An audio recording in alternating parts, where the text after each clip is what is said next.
Selanjutnya yakni Mauidul Hasanah yang akan disampaikan oleh Bapak Dr. Andes Haji Mansyur MM. Kepada beliau dipersilakan. Assalamualaikum warahmatullahi wabarakatuh. Waalaikumsalam warahmatullahi wabarakatuh. Bisa didengar ya? Sampun Bapak. Bismillahirrahmanirrahim. Alhamdulillahirabbil alamin. Nahmaduhu wa nasta'inuhu wa nastaghfiruh. Wa na'udzu billahi min syururi anfusina wa min sayyiati a'malina. May yahdihillahu fala mudilla lahu wa may yudlil fala hadiya lahu. Asyhadu an la ilaha illallah wahdahu la syarika lahu. Asyhadu anna Muhammadan abduhu wa rasuluh. Allahumma sholli wa sallim wa barik ala sayyidina Muhammad wa ala alihi wa ashabihi ajma'in. Qala Allah Ta'ala fi kitabihil karim. A'udzu billahi minasyaitonir rajim. Rabbana dhalamna anfusana wa illam taghfir lana wa tarhamna lanakunanna minal khasirin.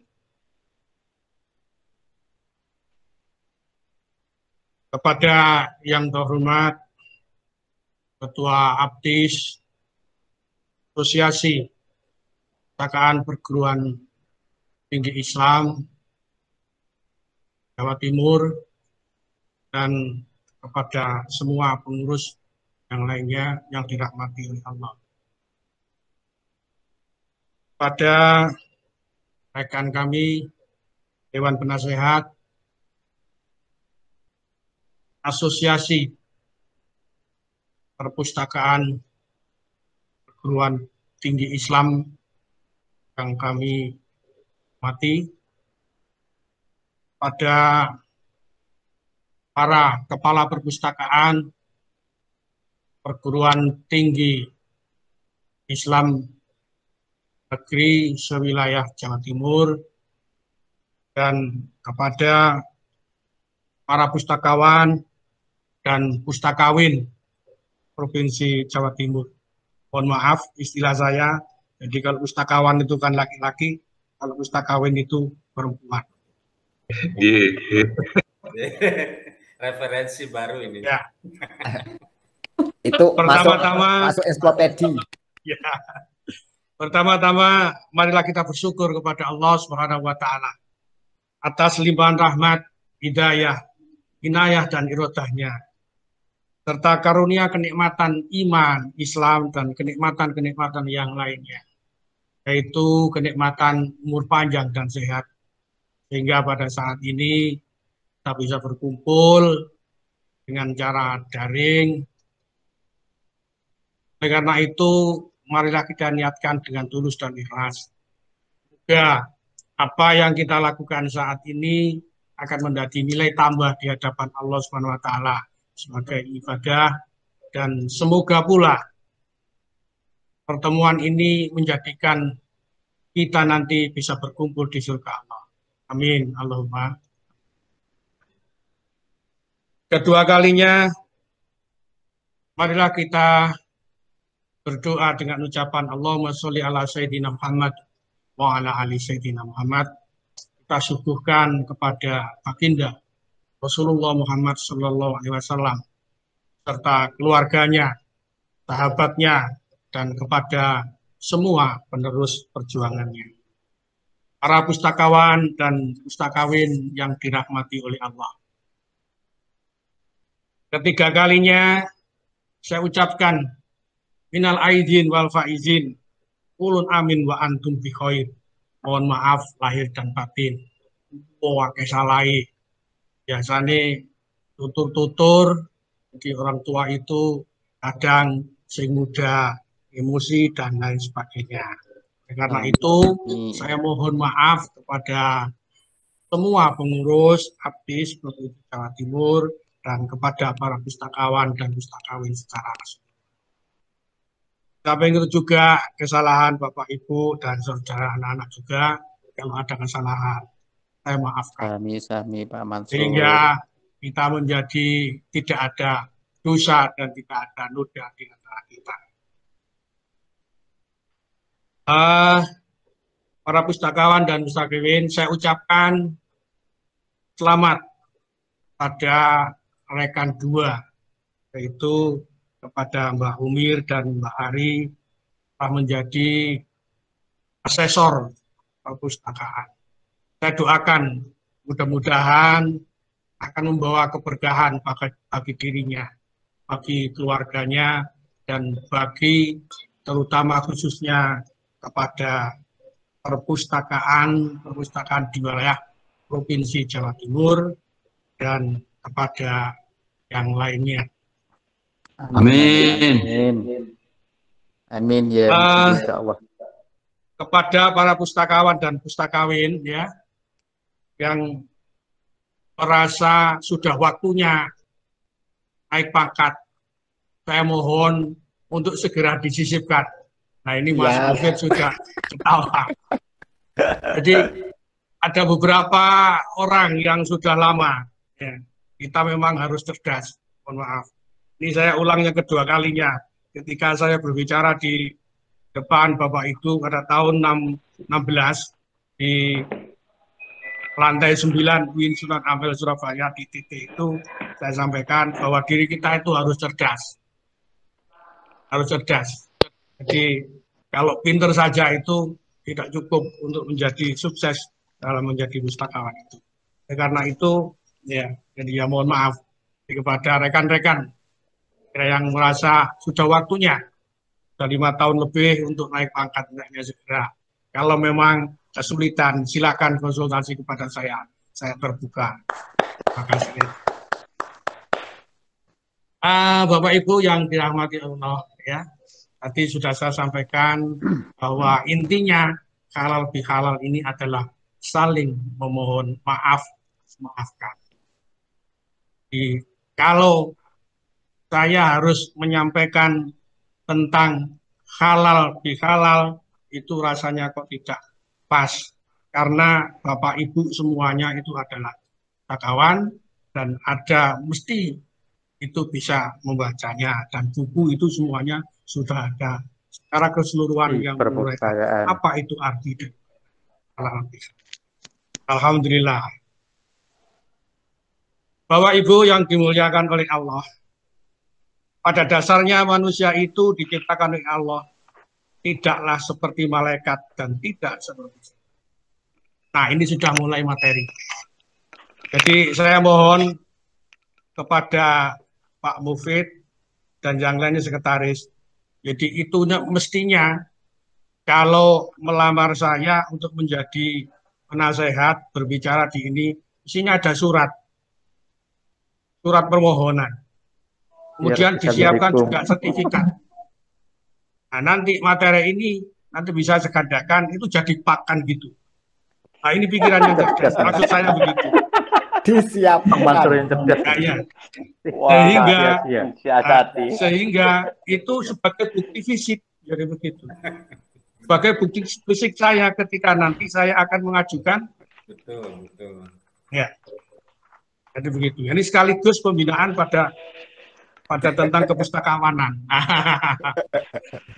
Jadi kita harus berpikir cerdas artinya. Sejak semula saya katakan begitu. Ini nanti tolong. Jadi saya sih tidak butuh amplop. Yang saya butuhkan kan isinya. Suratnya nyusul, Pak. Saya tidak butuh amplop. Yang saya butuhkan itu. Ya, jadi kan itu. Bukan, enggak. Ini artinya kita guyon. Jadi kita guyon, tapi temenan. Digurau, tapi betulan. Artinya betul-betul digunakan untuk itu bukti fisik kenaikan pangkat selanjutnya. Kalau ada sertifikat itu sudah nilainya 1. Kemudian jika nanti materi itu kita gandakan, itu sudah nilainya 3,5. Nah, jadi sekaligus kita berbicara ini secara otomatis kita mendapatkan 4,5. Nah, itu poin-poin tertentu yang harus kita pikirkan. Baiklah, ma'asyiral muslimin yang dimuliakan oleh Allah, pakai khutbah ini. Jadi, pada dasarnya manusia itu diciptakan oleh Allah tidaklah seperti malaikat dan tidak seperti setan. Malaikat itu diciptakan oleh Allah dari cahaya. Ia merupakan makhluk Allah yang selalu tunduk dan patuh akan perintah-perintah Allah. Malaikat tidak pernah dosa kepada Allah. Malaikat tidak pernah melanggar aturan-aturan kepada Allah. Jika malaikat ditugasi oleh Allah, cabutnya misalkan malaikat Israel, dia tidak pandang bulu, tidak pandang bulu. Siapapun orangnya, apakah ia sebagai jenderal, apakah ia sebagai pustakawan, ataukah pustakawin, ataupun sebagai raja dan lain sebagainya. Jika sudah waktunya menghadap kepada Allah, dicabutlah nyawa itu. Kemudian diri kita itu tidaklah seperti setan. Setan dibuat dari api. Setan selalu mengajak kepada manusia untuk melakukan perbuatan-perbuatan yang dilarang oleh Allah Subhanahu wa Ta'ala. Setan akan bangga, setan akan senang jika ada manusia yang berbuat zalim, jika ada manusia yang berbuat durhaka, jika ada manusia yang korupsi dan lain sebagainya. Dan setan akan bersedih jika manusia itu bersujud dan patuh terhadap perintah-perintah Allah, lalu melaksanakan perintah-perintah Allah dan meninggalkan larangan. Oleh karena itu, Bapak Ibu yang dimuliakan oleh Allah, bahwa manusia itu kadangkala bertabiat seperti malaikat, maka ia selalu bersujud, ibadah kepada Allah Subhanahu wa Ta'ala. Akan tetapi sebaliknya, ketika ia bertabiat seperti setan, ia melakukan pelanggaran-pelanggaran, berbuat zina, korupsi, dan lain sebagainya. Oleh karena itu, tidak ada manusia yang suci di dunia ini. Pasti dan pasti punya dosa kepada Allah. Rasulullah Muhammad Sallallahu Alaihi Wasallam bersabda, yang artinya setiap manusia pasti pernah berbuat dosa, dan sebaik-baik manusia yang berbuat dosa adalah yang mau bertobat. Hadis diriwayatkan oleh Ibnu Majah. Bapak Ibu yang dirahmati oleh Allah, hadis di atas menunjukkan bahwa manusia pasti pernah berbuat dosa, dan permintaan maaf merupakan kewajiban yang harus kita lakukan. Permintaan maaf tidak hanya sekedar ucapan, tetapi permintaan maaf itu hendaknya kita lakukan dengan bahasa anak sekarang itu action. Jadi kita perlu action kan. Jadi tidak hanya dengan ucapan astagfirullahaladzim, saya mohon maaf, tidak gitu. Dan kalimat astagfirullahaladzim itu harus kita actionkan. Bapak Ibu yang dimuliakan oleh Allah, ada beberapa syarat yang harus dilakukan oleh manusia ketika ia meminta maaf kepada Allah Subhanahu wa Ta'ala. Hujjatul Islam Yusuf Al-Qardawi mengatakan di dalam bukunya At-Taubah Ilallah. Nah, ini sudah masuk ke dalam materi. Sampai tulis nggih. Dari Gusali ngoten. Jadi ada beberapa syarat yang harus dilakukan oleh manusia ketika ia punya salah kepada Allah Subhanahu wa Ta'ala, apalagi sesama manusia. Di dalam kitab At-Taubah Ilallah. Yang pertama, agar permintaan maaf, istighfar kita kepada Allah Subhanahu wa Ta'ala itu dapat diterima, dimaafkan oleh Allah, hendaknya kita lakukan dengan niat yang tulus dan ikhlas. Rasulullah Muhammad Sallallahu Alaihi Wasallam mengatakan, bersabda, innama amalu binniyat. Seluruh amal perbuatan manusia itu sesuai dengan niatnya. Dan amalan seseorang itu akan diganjar sesuai dengan apa yang telah diniatkan. Hadis riwayat Imam Bukhari dan Muslim. Bapak Ibu yang dimuliakan oleh Allah, jadi permintaan maaf itu tergantung daripada jika dia betul-betul niatnya itu dengan tulus dan ikhlas, betul-betul memohon ampun kepada Allah, insya Allah itu akan diampuni. Begitu juga sebaliknya, ketika kita sesama para pustakawan dan pustakawin, jadi itu mempunyai salah, kemudian kita memohon maaf dengan sebenar-benarnya, insya Allah akan diampuni oleh sesama. Kemudian yang kedua, permintaan maaf itu hendaknya dilakukan dalam keadaan suci badannya, suci pakaiannya, dan suci tempat bersujud kepada Allah Subhanahu wa Ta'ala.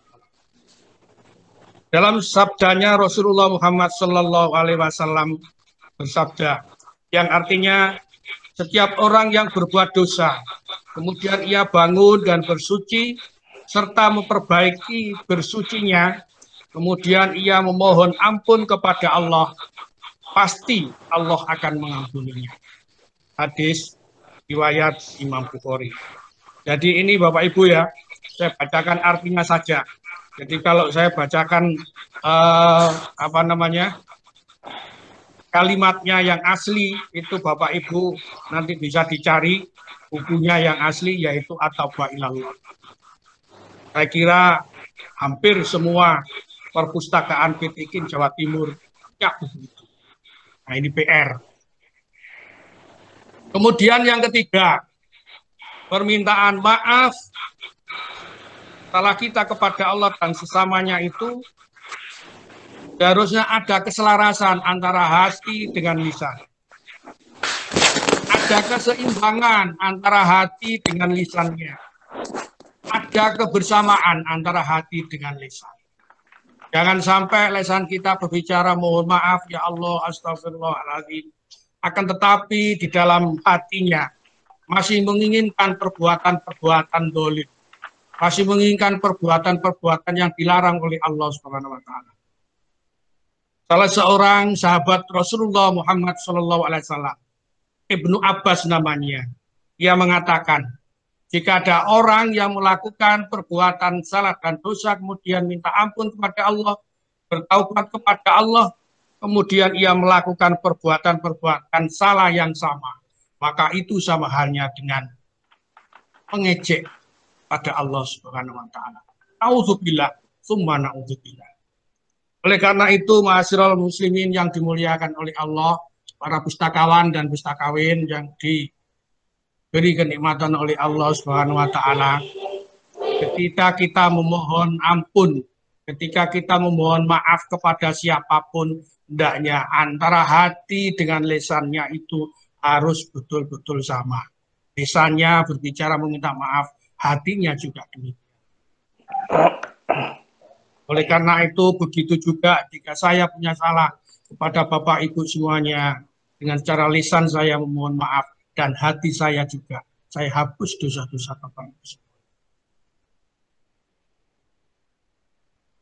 Ma'asyiral muslimin yang dimuliakan oleh Allah.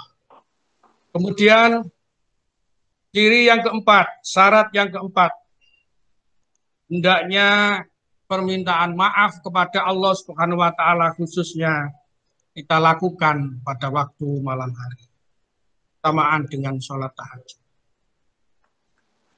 Bapak Ibu yang dirahmati oleh Allah, salah seorang guru besar di salah satu perguruan tinggi Islam negeri di Jawa Timur ini, yaitu Profesor Dr. Muhammad Soleh namanya.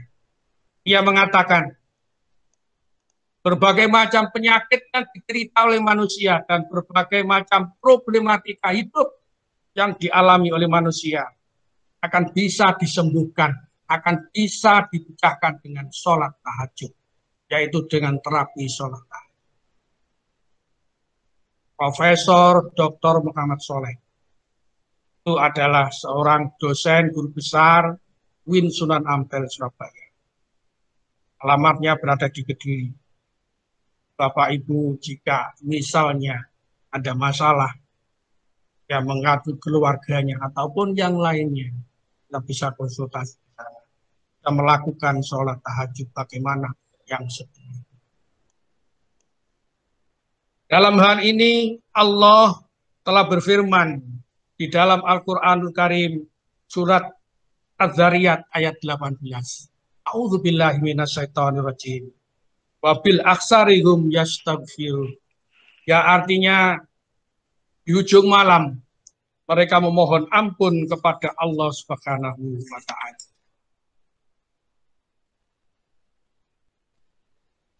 Ma'asyiral muslimin yang dimuliakan oleh Allah. Kemudian syarat yang keempat, permohonan maaf, istighfar kepada Allah Subhanahu wa taala itu kalimat yang digunakan hendaknya mengambil dari Al-Qur'anul Karim ataupun hadis Rasulullah Shallallahu Alaihi Wasallam. Kenapa? Karena akan mendapatkan dua pahala yang sekaligus. Pahala untuk mengikuti Al-Quran, pahala mengikuti sunnah Rasul, dan pahala memohon maaf kepada Allah Subhanahu. Hal ini sebagaimana yang telah dicontohkan oleh Nabi Ibrahim alaihissalam. Ketika masa hidupnya, Nabi Ibrahim berkeluarga telah lama tidak diberikan anak oleh Allah Subhanahu wa taala. Dia memohon kepada Allah Subhanahu wa taala dengan ucapan Rabbi habli minas solihin, Rabbi habli minas solihin, Rabbi habli minas solihin. Ya Allah, berikanlah kami anak yang soleh. Nabi Ibrahim memberikan contoh kepada diri kita dalam rangka meminta kepada Allah. Dia tidak meminta agar anaknya diberi anak yang kaya raya. Dia tidak meminta agar anaknya diberi anak yang pandai. Tetapi hanya satu hal yang diminta. Rabbi habli minas soleh. Dengan anak yang soleh ini akan mendapatkan ilmu yang sebanyak-banyaknya. Dengan adanya ilmu yang sandang ini nanti dia akan memperoleh segala-galanya. Akan memperoleh derajat yang tinggi, akan memperoleh harta yang banyak, dan akan memperoleh jabatan-jabatan yang lainnya. Sehingga di mata Allah mereka adalah orang yang paling terhormat. Kemudian yang kedua telah dicontohkan oleh Nabi Adam alaihissalam. Ketika masa hidupnya Nabi Adam beserta ibu Hawa di dalam surga. Semua fasilitas yang ada di dalam surga hendaknya dimanfaatkan oleh Nabi Adam alaihissalam.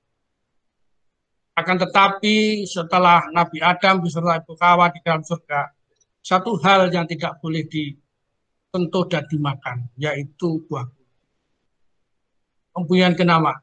Setan tidak rela yang akhirnya setan menggoda kepada Nabi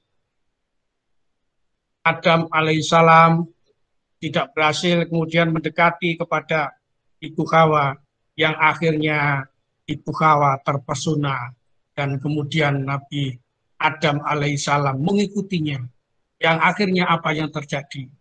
Nabi Adam beserta ibu Hawa diturunkan ke dunia. Setelah diturunkan ke dunia kemudian dipisahkan antara ibu Hawa dengan Bapak Adam alaihissalam. Ya dipisahkan jauh sekali. Yang satu berada di India dan satu berada di Jazirah Arab. Sehingga beberapa tahun kemudian tidak bisa bertemu, yang akhirnya Nabi Ibrahim alaihissalam menangis kepada Allah Subhanahu wa taala dengan ucapan Rabbana dhalamna anfusana fa illam taghfir lana wa tarhamna lanakunanna minal khasirin. Ya Allah, ya Tuhan kami telah menganiaya pada diri kami, dan jika Engkau ya Allah tidak mengampuni pada diri kami dan tidak memberi rahmat kepada kami, niscalah kami termasuk orang-orang yang. Sehingga saat itu yang akhirnya dari hari ke hari, dari tahun ke tahun kemudian Nabi Adam beserta ibu Hawa menangis dengan ucapan itu tadi, sehingga dipertemukan. Dan jika kita melakukan umroh ataupun ibadah haji di sana, berada di Jabal Rahmah, itu adalah merupakan monumen antara pertemuan Nabi Adam beserta Ibu. Saya doakan semoga para pustakawan dan pustakawin ini bisa ziarah, bisa mendatangi Jabal Rahmah, paling tidak bisa melakukan umroh di sana. Mudah-mudahan demikian. Bapak Ibu yang dirahmati oleh Allah, saya kira itu yang bisa saya sampaikan. Kurang lebihnya mohon maaf. Semoga bermanfaat bagi diri kami pribadi dan kepada para jamaah, para pustakawan-pustakawin Jawa Timur. Mangan kupat digawa nang gapura, kok menawi kula lepat nyuwun pangapura. Ihdinas siratal mustaqim. Wassalamualaikum warahmatullahi wabarakatuh. Waalaikumsalam Waalaikumsalam warahmatullahi wabarakatuh.